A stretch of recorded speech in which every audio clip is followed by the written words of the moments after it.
পাগলের মতো কান্না করতে করতে বলেছিলাম আমাকে ছেড়ে যেও না, তাও সে শুনেনি। আমাকে সে ছেড়ে চলে গিয়েছে। তখন মাত্র ক্লাস 9-এ পড়তাম। মনটাও ছিল ভীষণ উড়ু উড়ু।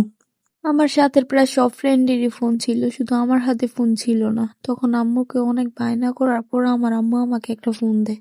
তখন ফেসবুক আইডি কিভাবে খুলতে হয় তাও জানতাম না। আমার একটা ফ্রেন্ডকে দিয়ে ফেসবুক আইডি খোলাই। তখন প্রায় অনেক আইডি থেকে রিকোয়েস্ট পাঠাতো, কিন্তু আমি কারো রিকোয়েস্ট অ্যাকসেপ্ট করতাম না। তবে একটা আইডি আমি নিজেও জানি না যে আমি কি মনে করে তার আইডিটা অ্যাকসেপ্ট করেছিলাম।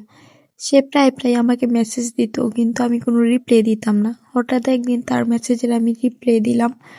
এভাবে টুকটাক কথা বলতে বলতে খুব ভালো ফ্রেন্ড হয়ে গেলাম। তার আমার সাথে কথা না বললে ভালো লাগতো না, আমারও তার সাথে কথা না বললে ভালো লাগতো না।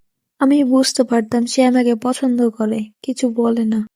সব দ্বিধাদ্বন্দ্ব ভেঙে সে আমায় একদিন প্রপোজ করে। আমিও যেহেতু তার মায়ে পড়ে গিয়েছিলাম, তাকে আর না করতে পারিনি। তখনই আমাদের সম্পর্কটা শুরু হয়। সে কি যে মধুর সম্পর্ক, এখনো মনে পড়লে আমার কান্না চলে আসে। আগেই বলে রাখি, আমাদের রিলেশনটা ছিল লং ডিস্টেন্সশিপ। তার বাড়ি ছিল খুলনা আর আমার বাড়ি ছিল কুমিল্লা। সে আমার জন্য খুবই পাগলামানি করতো। আমি যদি কিছুক্ষণ অনলাইনে না থাকতাম তাহলে সে পাগলের মতো হয়ে যেত। আমার ফ্রেন্ডদেরকে মেসেজ দিয়ে জিজ্ঞাসা করতো আমার কি হয়েছে, আমি অফলাইন কেন। শুধু এতটুকুই না, সে আরো অনেক পাগলামি করতো। যখন আমাদের সম্পর্কের 1.5 বছর হয়, তখন আস্তে আস্তে আমি লক্ষ্য করতে থাকি সে আর আগের মতো নেই। সে এখন আর আগের মতো আমার সাথে কথা বলে না, আমায় কল করে না।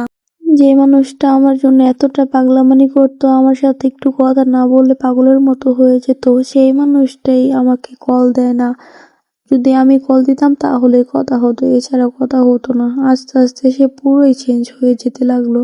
এদিক দিয়ে তো আমার অবস্থা একেবারেই খারাপ হয়ে গেছে তার সাথে কথা না বলতে পেরে। হবে নাই বা কেন?